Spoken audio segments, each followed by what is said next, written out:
शहर के जाने माने रईस हीराचंद और उनकी पत्नी सुजाता की चमचमाती महंगी कार बंगाल की एक पुरानी बस्ती की सुनसान गली में एक बेरौनक से पुराने मकान के बाहर आकर रुकती है।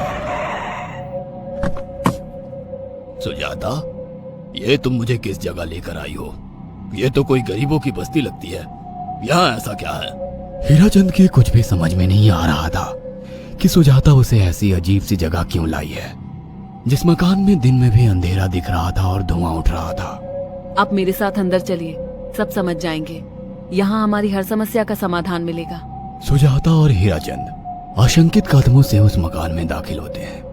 तभी उन्हें किसी महिला की बाहरी आवाज सुनाई पड़ती है। चले आओ, चले आओ। हीराचंद ने देखा कि उस मकान के अंदर अंधेरा था। अचानक हीराचंद की निगाह एक कमरे की ओर पड़ी, जिसके अंदर हल्की हल्की सी रोशनी आ रही थी और उस कमरे के अंदर से धुआं उठ रहा था। शायद उस कमरे के अंदर आग जल रही थी। है? ये किसकी आवाज है? यहाँ इतना अंधेरा क्यों है और ये धुआं कैसे उठ रहा है? मेरा तो यहाँ दम घुट रहा है। सुजाता और हीराचंद धीरे धीरे कदमों से उस कमरे के अंदर चले गए। अंदर वाले कमरे में बिखरे बाल वाली एक खूबसूरत सी बूढ़ी औरत सामने जल रही आग में एक मुर्गी की गर्दन काटकर उसका खून गिरा रही थी और मुर्गी का शरीर छटपटा रहा था। ये देखकर सुजाता को उबकाई आने लगी।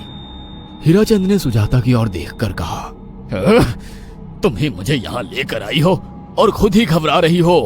कौन है ये भयानक सी शक्ल वाली औरत और हम यहाँ क्यों आए हैं?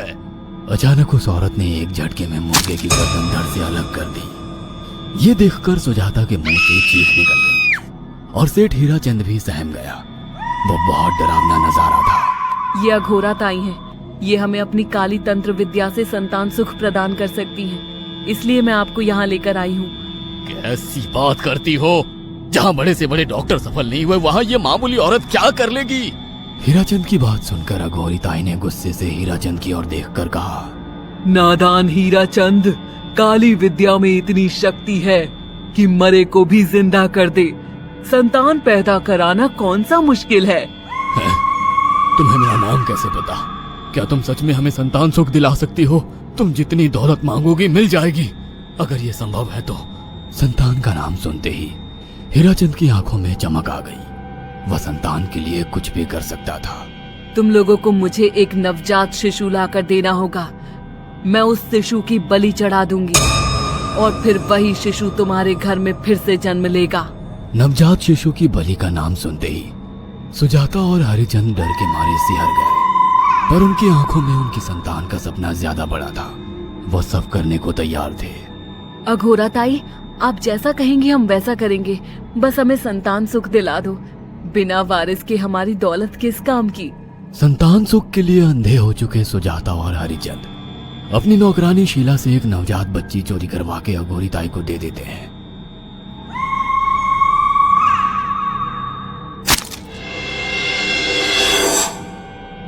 उस शिशु की बलि से सुजाता गर्भवती हो जाती है। देखा आपने, अघोरा की तंत्र शक्ति। मुझे उस पर पूरा भरोसा था। चलो चलकर उन्हें धन्यवाद कहते हैं। हीराचंद और सुजाता अघोरा ताई के पास पहुंचते हैं। वो दोनों बहुत खुश थे और अघोरा पर उन्हें अंधविश्वास हो गया था। अघोरा ताई, आप महान तंत्रिका है। आपने वो चमत्कार कर दिखाया जो बड़े बड़े डॉक्टर नहीं कर सके। ये काली विद्या है बेटा। अगर तुम दोनों चाहो तो मैं इस विद्या से तुम दोनों को हमेशा के लिए जवान बना सकती हूँ। क्या सच में ऐसा संभव है? हाँ बिल्कुल, पर इसके लिए तुम्हें जवान लड़के और लड़कियों की बलि चढ़ानी होगी। तुम उन्हें यहाँ तक लाओ, बाकी मैं देख लूंगी। जवान रहने की लालच में अंधे सुजाता और हरिचंद एक अनाथ आश्रमों से हर रोज एक लड़की या लड़के को गोद लेने के बहाने अघोरी के पास बलि चढ़ाने ले जाने लगे। और एक दिन अघोरी ताई ने हीराचंद और सुजाता से इंसानी मांस खाने को कहा। पूरी तरह से इंसान से हैवान बन चुके अब वो दोनों इंसानी मांस खाने के लिए तैयार भी हो गए। ये गर्म खून और मांस खाकर तुम लोगों की उम्र भी बढ़ जाएगी। खाओ इसे। हाँ, सच में ये इंसानी मांस बड़ा स्वादिष्ट है। अघोरा ने अपनी बातों में फंसाकर सुजाता और हरिचंद को नरभक्षी बना दिया था। वो तीनों हर दिन बलि चढ़ाकर खून पीकर मांस खाने लगे। नौकरानी शीला भी नए शिकार लाने में उनकी मदद करती थी, मगर एक दिन शीला को शिकार नहीं मिला। मेम साहब, आज एक भी शिकार हाथ नहीं लगा और मैं बहुत थक गई हूँ और घर जाकर थोड़ा आराम करना चाहती हूँ। कोई बात नहीं शीला, एक छोटा सा काम है, तुम हमारे साथ चलो, लौटते में हम तुम्हें घर छोड़ देंगे। जी मेम साहब। शीला नहीं जानती थी कि शिकार नहीं मिलने से सुजाता और हरिचंद अंदर से बौखला गए थे और उनके दिमाग में एक शैतानी चाल चल रही थी। सुजाता, ये बेहोशी की दवा है। शीला के कार में बैठते ही तुम उसे सुंघा देना। आज हमें इसी की बलि देनी होगी। इसने हमारे यहाँ का बहुत खाना खाया, अब हम लोग इसे खाएंगे। वैसे भी ये आगे चल के हमारे लिए खतरा बन सकती थी। कार में बैठते ही सुजाता शीला को बेहोश कर देती है और वो लोग सीधे अघोरी ताई के यहाँ पहुंच जाते हैं, जहाँ अघोरी ताई शीला की बलि चढ़ा देती है और तीनों मिलकर उसे नोच कर खाते हैं। अघोरी ताई, हमको बलि चढ़ाते हुए पूरा 1 साल हो गया है। हमारा बेटा भी साल भर का हो चुका है। अब और कितनी बलि देनी होगी? बस एक आखिरी क्रिया और बची है, उसके बाद तुम दोनों हमेशा के लिए जवान हो जाओगे। कैसी क्रिया अघोरा ताई? 3 दिन बाद सूर्य ग्रहण है, हमें पास के घने जंगल में एक विशेष क्रिया करनी होगी। उसके बाद तुम लोग कभी बूढ़े नहीं होगे। कितना अच्छा होगा, हम हमेशा जवान रहेंगे और सालों साल तक अपनी दौलत से ऐश करेंगे।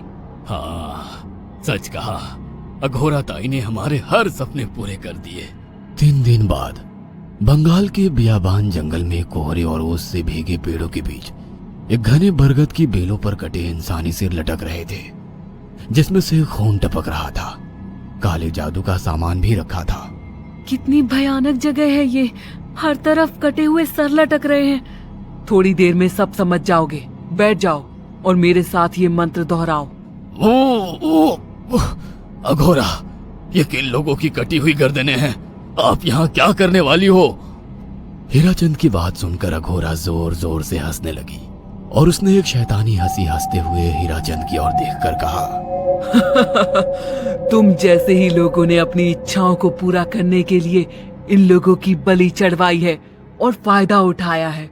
अब तुम दोनों आंखें बंद करके यहाँ बैठ जाओ और मेरे साथ मंत्रों को दोहराते जाओ।